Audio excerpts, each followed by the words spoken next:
ಅನ್ನೋದು ಆಗಿ ಹೆಚ್ಚು ಕಡಿಮೆ 3-4 ತಿಂಗಳಾಯ್ತು. ಇಬ್ರು ಒಂದು ವೇದಿಕೆಗೆ ಬರ್ತಾರೆ, ಎಲ್ಲ ಒಂದು ಮೆಸೇಜ್ ಕೊಡ್ತಾರೆ ಕಾರ್ಯಕರ್ತರಿಗೆ ಅನ್ನೋ ಕೊಡೋಣ. ಈಗ ಹೊಸ ಸಂಕ್ರಾಂತಿ ಹಬ್ಬ, ಈಗ ಧನುರ್ಮಾಸ ಬೇರೆ. ಪಕ್ಷದಲ್ಲೂ ಅಸಮಾಧಾನಗಳಿದೆ, ನಿಮ್ಮಲ್ಲೂ ಇಲ್ಲ, ನಮ್ಮ ಪಕ್ಷದಲ್ಲಿ ಯಾವುದೇ ರೀತಿಯ ಅಸಮಾಧಾನಗಳಿಲ್ಲ. 19ಕ್ಕೆ 19 ಶಾಸಕರು ಒಂದೇ ವಾಯ್ಸಲ್ಲಿದ್ದೇವೆ. ಎಲ್ಲೋ ಈಗ ಮೊನ್ನೆ ಬೇರೆ ಬಸ್ ಹತ್ತು ಹೋಗಿ ಮತ್ತೆ ಆ ಬಸ್ ಇಳಿದು ನಮ್ಮ ಬಸ್ಸಿಗೆ ಬಂದು ಸೇರಿದ್ರಲ್ಲ, ಅವರು ಒಬ್ಬರು ಯಾರೋ ಏನೋ ದೊಡ್ಡದಾಗಿ ಏನೋ ರಾಷ್ಟ್ರ ಮಟ್ಟದಲ್ಲಿ ನನ್ನದೇ ಪಕ್ಷ ಇದು ಅಂತ ಹೇಳಿ ಈಗೇನು ಹೊರಟಿದ್ದಾರೆ. ಅದು ಯಾವುದು ಟೆಕ್ನಿಕಲಿನೂ ಸ್ಟ್ಯಾಂಡ್ ಆಗೋದಿಲ್ಲ. ಅದ್ರ ಬಗ್ಗೆ ನಾವು ಹೆಚ್ಚಿನ ಮಹತ್ವ ಕೊಡೋದು ಬೇಕಾಗಿಲ್ಲ. ನಮ್ಮ ಪಕ್ಷದಲ್ಲಿ ಈ ಪಕ್ಷಕ್ಕೆ ನಿಷ್ಠೆಯಿಂದ ಏನಿದ್ದಾರೆ ಮೊದಲಿಂದನೂ ಕಷ್ಟಕಾಲದಿಂದಲೂ ಅವ್ರು ಯಾರಲ್ಲೂ ಗೊಂದಲ ಇಲ್ಲ, ಕ್ಲಾರಿಟಿ ಇದೆ. BJP ಒಳಗೂ JDSನ BJPಯ ಹೊಂದಾಣಿಕೆ ಬಗ್ಗೆ ಯಾರಲ್ಲೂ ಅಸಮಾಧಾನ ಇಲ್ಲ. ಅಲ್ಲಿ ಸ್ವಲ್ಪ ಸಣ್ಣ ಪುಟ್ಟ ಸಮಸ್ಯೆಗಳು ಇರ್ಬೋದು, ಅದನ್ನು ಸರಿಪಡಿಸ್ಕೊಳ್ತಕ್ಕಂಥದ್ರಲ್ಲಿ ಕೇಂದ್ರದ ನಾಯಕರು ಸಮರ್ಥರಿದ್ದಾರೆ. BJP ಒಳಗೆ ರಾಜ್ಯದಲ್ಲೂ ಸಮರ್ಥ ನಾಯಕರಿದ್ದಾರೆ. ಅದು ಸಣ್ಣ ಪುಟ್ಟ ಸಮಸ್ಯೆಗಳೇನಿದೆ ಅದನ್ನು ಸರಿಪಡಿಸ್ಕೊತಾರೆ. ಅದೇನು ದೊಡ್ಡ ಒಂದು ಚುನಾವಣಾ ಮೈತ್ರಿಗೆ ಅಡಚಣೆ ಆಗ್ತಕ್ಕಂಥ ಒಂದು ವಾತಾವರಣ ಇಲ್ಲ ಇಲ್ಲಿ. Thank you brother. Amit Shah ಅವ್ರನ್ನ ಮತ್ತೆ ನಡ್ಡಾ ಅವ್ರನ್ನ ಭೇಟಿ ಅವರನ್ನು ಬಹುಶಃ ಇವತ್ತು ನಾಳೆ ಭೇಟಿ ಮಾಡ್ತೀವಿ. ಅದೆಲ್ಲ ಬ್ರದರ್, ಪ್ರಧಾನಮಂತ್ರಿ ಒಂದು ನಿಮಿಷ, ಪ್ರಧಾನಮಂತ್ರಿಗಳು ಇವತ್ತು ಭೇಟಿ ಮಾಡಿರ್ತಕ್ಕಂಥದ್ದು ರಾಜ್ಯಕ್ಕೆ ಸಂಬಂಧಪಟ್ಟಂಥ ಹಲವಾರು ವಿಷಯಗಳನ್ನು ಚರ್ಚೆ ಮಾಡಿದ್ದೇವೆ. ಅದರಲ್ಲಿ ರಾಜಕೀಯದ ವಿಷಯಗಳು ಚರ್ಚೆ ಆಗಿದೆ. ಎಲ್ಲವನ್ನ ನಾನು ಹೇಳಲಿಕ್ಕಾಗೋದಿಲ್ಲ. ಆದರೆ ಎಲ್ಲ ರೀತಿಯ ಒಂದು ಸುಗಮವಾಗಿ ನಡೀತಕ್ಕಂಥದ್ರಲ್ಲಿ ಯಾವುದೇ ರೀತಿ ಸಮಸ್ಯೆಗಳಿಲ್ಲ.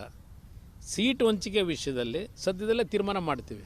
ನಾನು ಹೇಳ್ತಾ ಇದ್ದೀನಲ್ಲ, ಯಾವುದೇ ಸಮಸ್ಯೆಗಳು ಸೀಟ್ ಹಂಚಿಕೆಯಲ್ಲಿ ಬರಲ್ಲ. ಎರಡೂ ಪಕ್ಷದಲ್ಲಿ ಸಮನ್ವಯ ರೀತಿಯಲ್ಲೇ ಎರಡೂ ಪಕ್ಷಗಳು ಸಮಾಧಾನವಾಗ್ತಕ್ಕಂಥ ರೀತಿಯಲ್ಲಿ ಕಾರ್ಯಕರ್ತರು ಇವತ್ತು ಸೀಟ್ ಹೊಂದಾಣಿಕೆ ಆಗ್ತದೆ. ಯಾವ ಗೊಂದಲಕ್ಕೆ ಅವಕಾಶ ಕೊಡೋದಿಲ್ಲ. ಓಕೆ ಸರ್, ಕೊನೆ ಪಕ್ಷ JDS ಇಂದ ಎಷ್ಟು ಸೀಟ್ ಆದರೂ ಕೇಳ್ತೀರಾ, ಅದಾದರೂ ಹೇಳಿ. ನಾವು ಎಷ್ಟು ಸೀಟ್ ಗೆಲ್ಲಕ್ಕೆ ಸಾಧ್ಯ ಇದೆ ಅಷ್ಟು ಸೀಟನ್ನು ನಾವು ಕ್ಲೈಮ್ ಮಾಡ್ತೀವಿ. ಗೆಲ್ತಕ್ಕಂಥದ್ದು ಮುಖ್ಯ. ನನಗೆ ನಂಬರ್ ಆಫ್ ಸೀಟ್ ತಗೊಳ್ಳೋದು ಮುಖ್ಯ ಅಲ್ಲ. ನಾವು ಎಷ್ಟು ಸೀಟ್ನಲ್ಲಿ ನಿಂತರೆ ಗೆಲ್ತೀವಿ ಅದರದ್ದು ಒಂದು ಪಟ್ಟಿ ಏನು ಸಿದ್ಧ ಇದೆ, ಅಷ್ಟಕ್ಕೆ ಸೀಮಿತವಾಗಿ ನಾವು ಸೀಟನ್ನು ಕ್ಲೈಮ್ ಮಾಡ್ತೀವಿ. ಅದರಲ್ಲೇನು ಸಂಶಯ ಇಟ್ಕೋಬೇಡಿ. ನಾವು ಸುಮ್ಮನೆ ಪ್ರೆಸ್ಟೀಜ್ಗೆ ಹೋಗಿ ಚುನಾವಣೆಯಲ್ಲಿ ಫಲಿತಾಂಶ ನಾವು 28ಕ್ಕೆ 28 ಗೆಲ್ಲಬೇಕು ಅನ್ನೋದಿದೆಯಲ್ಲ, ಅದ್ರ ಮೇಲೆ ಯಾವುದೇ ಕಾರಣಕ್ಕೂ ಸಮಸ್ಯೆ ಆಗಬಾರ್ದು. ನಾವಿವತ್ತು ಉದ್ದೇಶ ಇರೋದೇ, ಈ ಮೈತ್ರಿ ಮಾಡಿರೋದೇ, ಕಾಂಗ್ರೆಸ್ಸು ನಮ್ಮನ್ನು ಯಾವ ರೀತಿ ನಡೆಸ್ಕೊಂಡ್ರು, ನಮ್ಮನೆ ಬಾಗಿಲಿಗೆ ಬಂದಂಥವ್ರು 2018ರಲ್ಲಿ, ಅದಕ್ಕೆ ಉತ್ತರ ಕೊಡಬೇಕಾಗಿಲ್ಲ. ನಮ್ಮ ಪಕ್ಷ ಮುಗಿಸ್ತೀವಿ ಅಂತಾರೆ, JDSನ ಸಂಪೂರ್ಣ ಮುಗಿಸ್ತೀವಿ. ಈಗಾಗಲೇ 11 ಜನವೋ 10 ಜನವೋ ಬಂದಿದ್ದಾರೆ. ಅವ್ರು ಯಾರು ಪಾಪ ಅವ್ರು ಈ ಕಾನ್ಸ್ಟಿಟ್ಯೂನ್ಸಿ ಕೆಲಸಕ್ಕೆ ಹಿಡ್ಕೊಂಡು ಹೋದರೆ ನೋಡುವ, ಈಗಾಗಲೇ 10 ಜನ ರೆಡಿ ಆಗೋರೆ, 11ನೇ ನೀನು ಬಂದುಬಿಟ್ರೆ ನೀನೇನು ಹೇಳ್ತೀಯೋ ಎಲ್ಲ ಮಾಡ್ತೀವಿ, ನಿನಗೆ ಎಷ್ಟು ದುಡ್ಡು ಬೇಕು ಕೊಡ್ತೀವಿ. ಪಾಪ ಕಾನ್ಸ್ಟಿಟ್ಯೂನ್ಸಿ ವಿಷಯದಲ್ಲಿ ಅರ್ಜಿ ಇಟ್ಕೊಂಡು ಹೋದರೆ ಆ ಶಾಸಕರಿಗೆ ಏನೇನು ಒತ್ತಡ ಆಗ್ತಾ ಇದ್ದಾರೆ ನೋಡ್ತಾ ಇದ್ದೇನೆ. ಸಿದ್ದರಾಮಯ್ಯ ಒಂದು ಕಡೆ ಹೇಳ್ತಾರೆ ಪ್ರಜಾಪ್ರಭುತ್ವದಲ್ಲಿ ವಿರೋಧ ಪಕ್ಷ ಇರಬೇಕು, ವಿರೋಧ ಪಕ್ಷಗಳನ್ನು ಅಸ್ಥಿರಗೊಳಿಸಬಾರ್ದು. ಇಲ್ಲೇ ನಿಮ್ಮ ಮುಂದೆನೇ ಮೊನ್ನೆ ಬಂದು ಹೇಳಿದ್ರಲ್ವ, ಅಲ್ಲೇನು ಮಾಡ್ತಾಯಿದ್ದೀರಿ? ಕರ್ನಾಟಕದಲ್ಲಿ JDSನ ಸಂಪೂರ್ಣ ನಾಶ ಮಾಡ್ತೀವಿ ಅಂತ ಹೇಳ್ತಿರಲ್ಲ. ಈಗಾಗಲೇ 10 ಜನ ಅರ್ಜಿ ಹಾಕ್ಬಿಟ್ಟವ್ರೆ, 5 ಜನ ಅರ್ಜಿ ಹಾಕ್ಬಿಟ್ಟವ್ರೆ ಅಂತ ಹೇಳ್ತಿರಲ್ಲ ಪ್ರತಿನಿತ್ಯ. ಹಾಗಿದ್ರೆ ವಿರೋಧ ಪಕ್ಷ ಕರ್ನಾಟಕದಲ್ಲಿ ಸದೋಬೇಕು, ದೆಹಲಿ ಮಟ್ಟದಲ್ಲಿರಬೇಕಾ? ಕರ್ನಾಟಕದಲ್ಲಿ ನೀವು ಮಾಡೋದೇನು? ವಿರೋಧ ಪಕ್ಷದ ಅವ್ರ ಬಗ್ಗೆ ಗೌರವ ಏನು ಕೊಡ್ತಾ ಇದ್ದೀರಿ?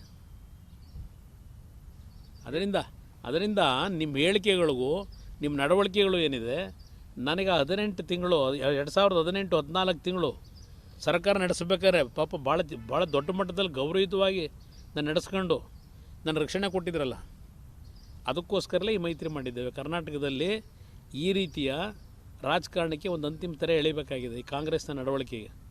ಅದು ನಮ್ಮ ಮೂಲ ಉದ್ದೇಶ ಇದೆ. ಮುಂದಿನ ಕೇಂದ್ರ ಸರ್ಕಾರದಲ್ಲಿ